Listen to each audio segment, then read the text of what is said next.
Hello everyone, Jaspreet here. Welcome to my channel Computer Gyan. Subject is Object Oriented Programming with C++ and the chapter 5 is Function, and today we are going to cover these two topics. The first one is definition of function and the main function and the function prototype, and this is part 1 of chapter 5. So let's start. तो सबसे पहले function आता है हमारा. Dividing a program into function is one of the major principle of top down structured programming. जो हमारी C++ की जो बोल सकते हैं कि उसे हम टॉप डाउन स्ट्रक्चर्ड प्रोग्रामिंग बोलते हैं. तो उसमें हम क्या करते हैं, एक प्रोग्राम को फंक्शंस में डिवाइड कर देते हैं. ठीक है, जैसे मान लो कि एक हमारे पास प्रोग्राम है, वो इतने टास्क नहीं कंप्लीट कर सकता, तो वो क्या करता है, वो चाहता है कि उसके पास ऐसा कुछ हो जिसे वो अपना टास्क दे दे. ठीक है, डिवाइड कर दे अपना टास्क, और फिर वो जो है वो उसका टास्क कंप्लीट करके उसे वापस सेंड कर दे. तो इसमें क्या होता है, जो तो प्रोग्राम है, ठीक है, वो अपना टास्क जो है फंक्शंस को देता है. तो हर एक फंक्शन जो है वो अपना उसका टास्क कंप्लीट करके उसे वो रिटर्न कर देता है. तो हम क्या कहते हैं कि जो प्रोग्राम है उसे हम डिवाइड करते हैं फंक्शंस में. तो advantage of using function is that it is possible to reduce the size of a program. पहली बात तो क्या है, अगर हम फंक्शंस को यूज़ कर रहे हैं तो पहला तो साइज़ उसका प्रोग्राम का रिड्यूस हो जाता है बाय कॉलिंग, क्योंकि हम जो है फंक्शन को जो प्रोग्राम है वो क्या करेगा, फंक्शन को कॉल करेगा कि मुझे अब जो तेरा काम तूने किया है वो मुझे रिटर्न कर दे. ठीक है, तो मैं देखना चाहता हूँ, मुझे रिटर्न कर दे. तो वो फंक्शन जो है वो जो प्रोग्राम है वो कॉलिंग करके फंक्शन से काम जो है वो लेता है. And using them at different places in the program. और जब जब उसे ज़रूरत पड़ती है प्रोग्राम में, वो एक फंक्शन को काफ़ी टाइम जब उसका है, उसे ज़रूरत है, तो वो कॉल कर सकता है. अब फंक्शन क्या होता है, is a block of code होता है which only runs when it is called. ये तब ही रन, देखो पहले तो ब्लॉक ऑफ कोड, इसमें कोड होता है जो क्या होता है, तब रन होता है जब फंक्शन को कॉल की जाती है. अ function is a group of statements that together perform a task. जो है फंक्शन एक होता है, ग्रुप ऑफ स्टेटमेंट्स होती हैं, वही ब्लॉक ऑफ कोड होता है जो इकट्ठा होकर एक टास्क को परफॉर्म करता है. Every C++ program has at least one function. जो हर एक हमारा C++ प्रोग्राम है उसमें कम से कम एक हमारे पास फंक्शन होता ही होता है. जैसे कि ये मेन है, मेन जो हमारा होता है ये भी एक फंक्शन ही है. And all the most trivial program can define additional function. और इसमें बहुत सारे हमारे पास और फंक्शंस होते हैं. मेन हमारा मेन फंक्शन है, तभी इसका नाम मेन होता है, और बाकी जो फंक्शंस हैं उनको इसमें कॉल किया जाता है मेन प्रोग्राम में.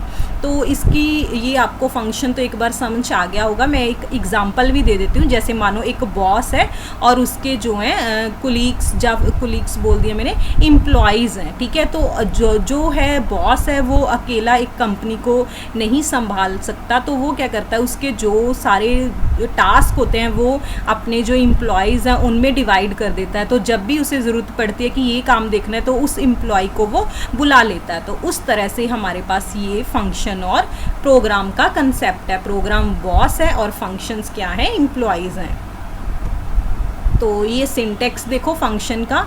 तो सबसे पहले हमारे पास क्या है, ये फंक्शन डेक्लरेशन है. देखो वॉइड शो, तो ये शो हमारे पास जो है वो एक फंक्शन है जो हमने खुद डिफाइन किया. तो इसे हम यूज़र डिफाइन फंक्शन भी बोल देते हैं. देखो ये क्या है, फंक्शन डेक्लरेशन. जब हम क्या लिखते हैं, पहले डेटा टाइप, फिर हमारे पास फंक्शन नेम और सेमीकोलन, तो इसको हम बोलते हैं फंक्शन डेक्लरेशन. जब मेन फंक्शन में ये हमें फंक्शन शो हो, इसके साथ कोई डेटा टाइप नहीं होती यहाँ पर, तो उसे हम बोलते हैं फंक्शन कॉल. क्योंकि फंक्शन देखो, मेन फंक्शन के अंदर जब भी आपको कुछ इस तरह से फंक्शन शो हो तो इसका मतलब उसे फंक्शन कॉल की जा रही है. तो उसके बाद देखो इसे हमने डिफ़ाइन किया है. अब यहाँ पर शो में जो मतलब कि ब्लॉक ऑफ कोड होगा वो इसमें होगा, इसे हम बोलते हैं फंक्शन डेफिनेशन. फंक्शन डेफिनेशन में हमारे पास सेमीकोलन नहीं होता, यहाँ पर करली ब्रैकेट्स होते हैं और इसमें फंक्शन परफॉर्म होता है. और जो फंक्शन डेक्लरेशन होती है वो उस पर हमारे पास सेमीकोलन होके ये बंद हो जाता है. ये फंक्शन डेक्लरेशन है. तो फंक्शन में हमारे पास देखो क्या है, when the function is called control is transferred to the first statement in the function body. जब भी हम फंक्शन को कॉल करेंगे तो जो कंट्रोल होता है जो फंक्शन बॉडी में जो पहली स्टेटमेंट है उस पर ट्रांसफ़र हो जाता है. The other statement in the function body are then executed, उसके बाद जो है सारी स्टेटमेंट्स फंक्शन बॉडी में एग्जीक्यूट होनी शुरू हो जाती हैं। And control returns to the main program, जब वो एग्जीक्यूट हो जाती हैं सारी तो फिर जो है कंट्रोल जो है वो मेन प्रोग्राम को रिटर्न कर दिया जाता है when the closing brace is encountered. देखो यही है जो ये वाला है, जब इसे कॉल की जाएगी तो वो सारा कंट्रोल इस पर आ जाएगा, तो जो भी इसमें हमारे पास स्टेटमेंट्स होंगी वो सारी एग्जीक्यूट हो जाएंगी। उसके बाद फिर ये क्या करेगा, इसको रिटर्न कर देगा यहाँ पर वैल्यूज़। ठीक है, तो यही सारा इसमें समझाया था। C++ is no exception, C++ कोई एक्सेप्शन नहीं है। Function continue to be building blocks of C++ program, जो फंक्शंस हैं हम बोल सकते हैं कि ये क्या है, C++ प्रोग्राम को बिल्ड करने के लिए ये हमारे पास क्या है, बहुत ही इम्पॉर्टेंट रिक्वायरमेंट है। In fact C++ has added many new feature to function to make them more reliable and flexible, बल्कि जो C++ है उसमें फंक्शन में हमारे पास बहुत सारे न्यू फीचर्स आए हैं जिसके कारण जो है ये ज़्यादा रिलायबल और फ्लेक्सिबल बन पाया है। लाइक C++ ऑपरेटर, जैसे हमारे पास C++ ऑपरेटर होते हैं, C++ जो फंक्शन है कैन बी ओवरलोडेड, जैसे ऑपरेटर ओवरलोड होते हैं उसी तरह फंक्शन भी ओवरलोड होते हैं। To make it perform different task depending on the argument pass to it, जिस तरह से उसमें से आर्गूमेंट पास होंगे उसी तरह से क्या बोल सकते हैं कि वो फंक्शन ओवरलोड हो जाता है। Most of these modification are aimed at meeting the requirement of object oriented facilities. बहुत सारी जो C++ में हमारे पास फंक्शन में मॉडिफिकेशन आई हैं वो इसीलिए आई हैं ताकि ऑब्जेक्ट ओरिएंटेड जो फैसिलिटी है उनको वो क्या कर सके, उनको पीट कर सके, उनकी मतलब जो एम है उसे वो कंप्लीट कर सके। उसके बाद हमारे पास आता है द मेन फंक्शन, जो हमारे पास मेन फंक्शन होता है, ये भी फंक्शन ही होता है प्रोग्राम में बट हम इसे मेन फंक्शन बोलते हैं। C does not specify any return type for the main function which is the starting point of the execution of the program. देखो मेन फंक्शन जो है हर प्रोग्राम में प्रोग्राम की एग्जीक्यूशन के लिए स्टार्टिंग पॉइंट होता है, बट जो C होता है, C क्या होता है, वो रिटर्न टाइप स्पेसिफाई नहीं करता मेन के लिए कोई रिटर्न टाइप स्पेसिफाई नहीं करता। बट इन C++ जो मेन है return a value of type int to the operating system, but जो हमारा C++ है उसमें मेन हमेशा जो इंट है हमारे पास इंटीजर टाइप है वो रिटर्न करता है ऑपरेटिंग सिस्टम। तो हम इसमें बोल सकते हैं कि अगर हमारे पास मेन के आगे कुछ नहीं लगा होगा तो बाय डिफ़ॉल्ट वो इंट ही होता है, उसकी डेटा टाइप इंट ही होती है और ये सिर्फ C++ में है। Therefore explicitly define main as matching one of the following prototype, तो इस तरह से हमारे पास उसमें प्रोटोटाइप है इंट मेन, ठीक है, इस तरह से, या फिर इंट मेन इसमें हमारे पास क्या हो सकते हैं, देखो आर्गूमेंट C और हमारे पास एरे या पॉइंटर हो सकता है इस तरह से।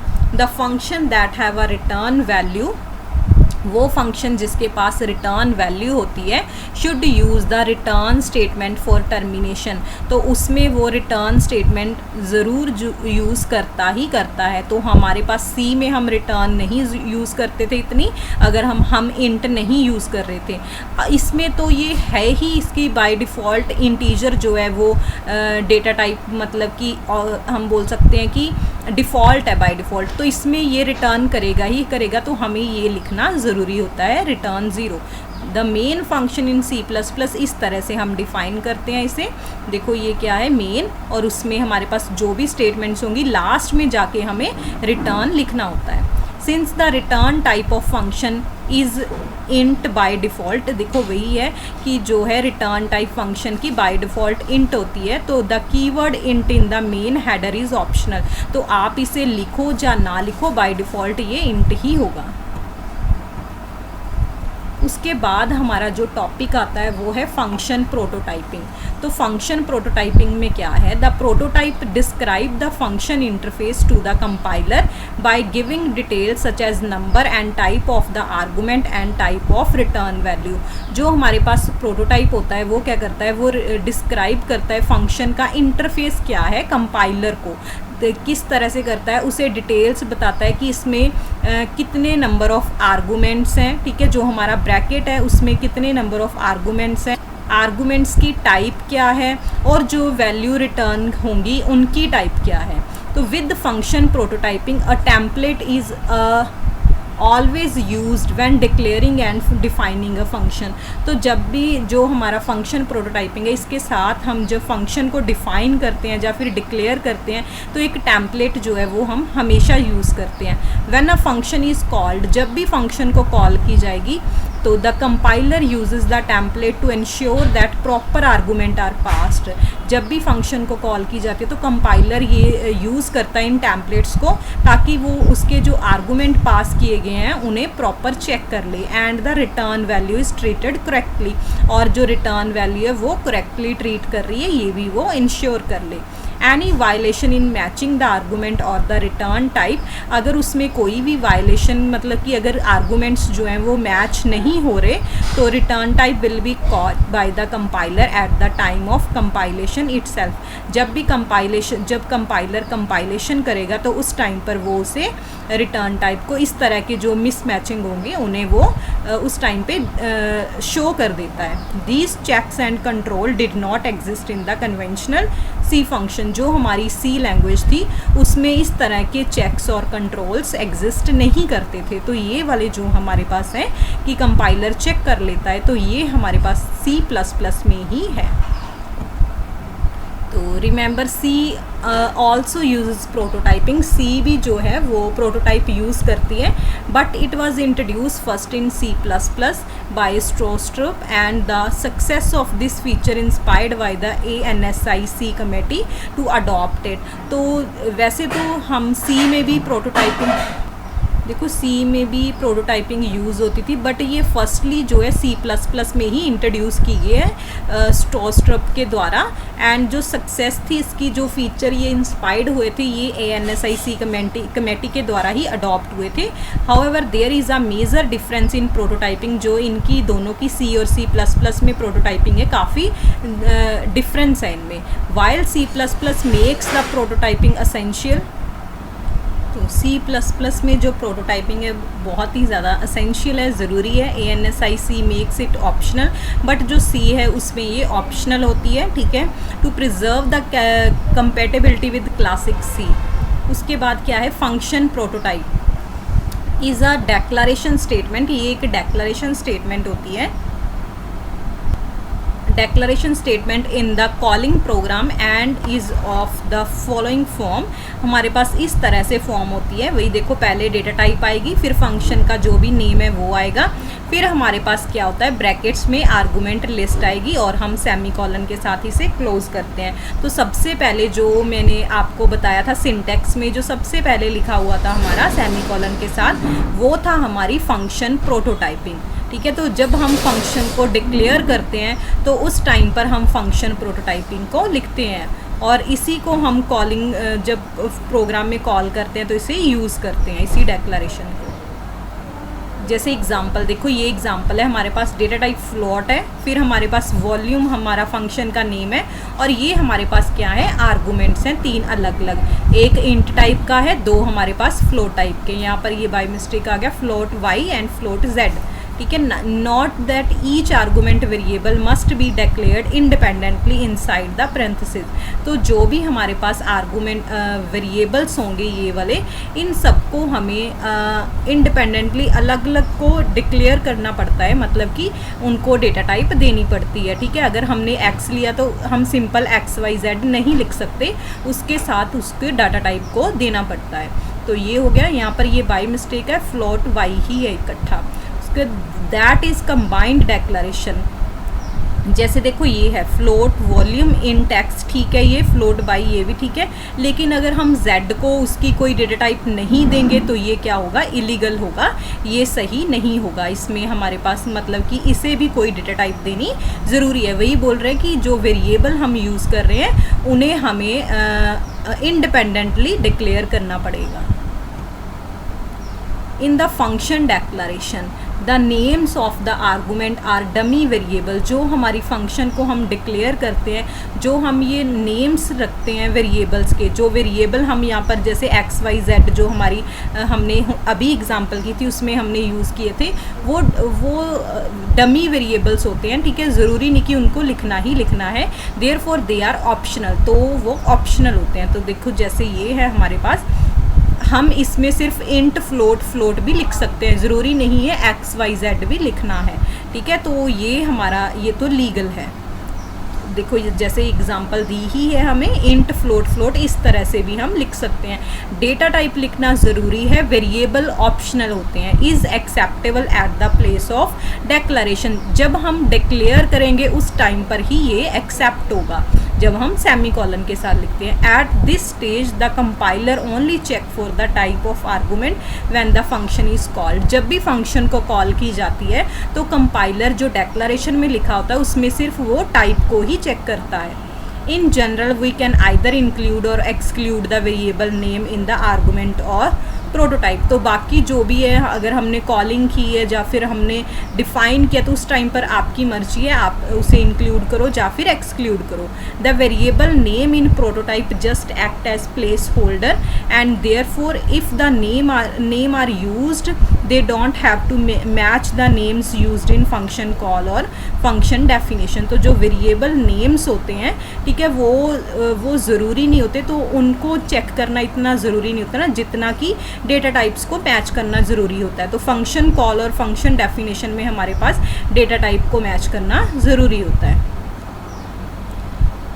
इन द फंक्शन डेफिनेशन, जो अब ये फंक्शन डेफिनेशन है, जब हम करली ब्रेसेस लिखते हैं और उसमें कोई फंक्शन परफॉर्म करवाते हैं तो उसे हम फंक्शन डेफिनेशन बोलते हैं, ठीक है। तो इसमें देखो क्या है, because the arguments must be reference inside the function. तो अब हम यहाँ पर इसे लिख रहे हैं इंट ए फ्लोट बी फ्लोट सी, तो ये हम तभी लिख रहे हैं क्योंकि हमने इनको यहाँ पर यूज़ किया है। तो a इंटू बी इंटू सी जो भी यहाँ पर होगा तीनों का मल्टीप्लाई होके v में चला जाएगा, ठीक है। द फंक्शन वॉल्यूम, जो हमारा ये फंक्शन वॉल्यूम है, can be invoked in a program. जब भी इन्वोक्ड और कॉलिंग का मतलब सेम होता है कि अगर प्रोग्राम में हमने इस फंक्शन को वॉल्यूम को कॉल करना है तो हम उसे इस तरह से कर सकते हैं, जैसे फ्लोट क्यूब 1, तो उसमें क्या है, ये देखो ये हमने फंक्शन को कॉल की है वॉल्यूम, क्योंकि इसमें हम डेटा टाइप इंक्लूड नहीं करते, वॉल्यूम और b1 w1 और h1। तो ये क्या होगा, हमारे पास a b और c होगी। तो फंक्शन कॉल में हमारे पास ज़रूरी नहीं कि नेम जो है वेरिएबल्स के वो सेम हो। The variable v1, w1 and h1 are known as the actual parameter। तो जब हम फंक्शन को कॉल करते हैं तो उस टाइम पर जो हमारे पास वेरिएबल्स होते हैं वो एक्चुअल पैरामीटर होते हैं। Their type which have been declared earlier, but इसकी जो टाइप्स होती है वो हम देखो पहले डिफाइन कर देते हैं। And should match with the types declared in the prototype, तो उनको हम मैच करते हैं कि उनकी डेटा टाइप क्या है। तो यहाँ पर इंट आएगा, b1 इंट टाइप का होगा, w1 फ्लोट का और h1 भी फ्लोट का होगा। There types should match with the type declared in prototype. Remember the calling statement should not include type name in the argument list. तो argument list में जो कॉलिंग सिस्टम स्टेटमेंट होती है उसमें हम डेटा टाइप्स को इंक्लूड नहीं करते, ठीक है। तो इसमें आर्गूमेंट जब भी हम कॉलिंग करते हैं उस टाइम पर डेटा टाइप यूज़ नहीं करते।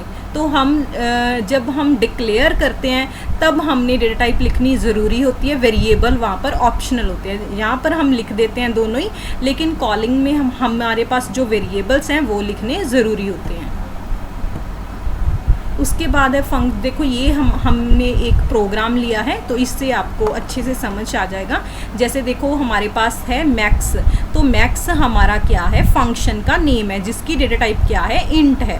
तो हमारे पास हमने दो वेरिएबल्स लिए हैं, नंबर 1 एंड नंबर 2। तो हमने इनकी डेटा टाइप ली है इंट। तो देखो सेमी कॉलन लगा है, तो ये हमने जो है मैक्स को फंक्शन को डिक्लेयर कर दिया यहाँ पर। उसके बाद हमारा मेन फंक्शन शुरू हो रहा है। मेन फंक्शन में हम इस फंक्शन को कॉल करते हैं। जैसे देखो एग्जीक्यूशन हमारी यहाँ से स्टार्ट होगी, तो इंट a इक्वल्स टू 100। जैसे देखो मैं आपको a इक्वल्स टू 100, तो जैसे ये देखो ये है हमारा ए वेरिएबल, ये है बी। तो ए में हमारे पास क्या है 100 है और बी में क्या है 200।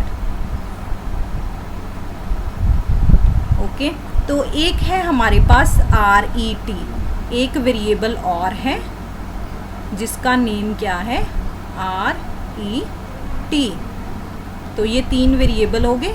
तो इसमें हमने कुछ भी असाइन नहीं करवाया है फिलहाल। फिर देखो आगे क्या है, इसमें क्या जाएगा max A B. Max A B क्या है, यहाँ पर हम जो मैक्स ये फंक्शन था उसे कॉल कर रहे हैं।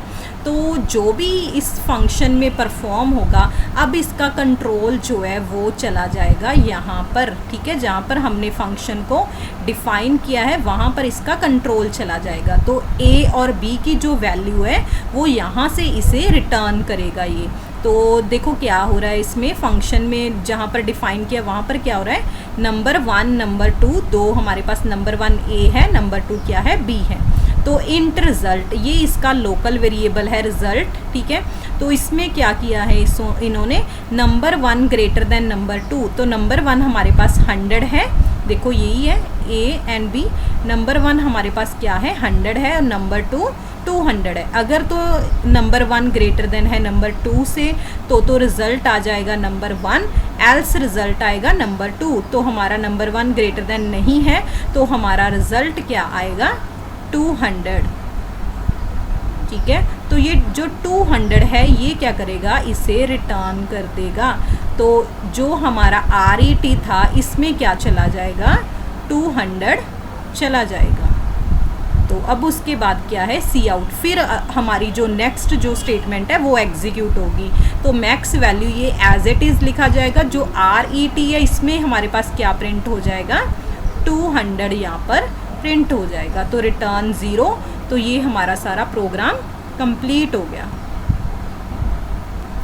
तो आज का हमारा ये टॉपिक कंप्लीट होता है। अगर आपको कोई भी डाउट है तो कमेंट सेशन में आप पूछ सकते हो। Thanks for watching. और अगर आपको वीडियो पसंद आई है तो आप इसे लाइक और शेयर ज़रूर करें। और अगर आपने मेरे चैनल को सब्सक्राइब नहीं किया तो आप इसे अभी सब्सक्राइब कर लें।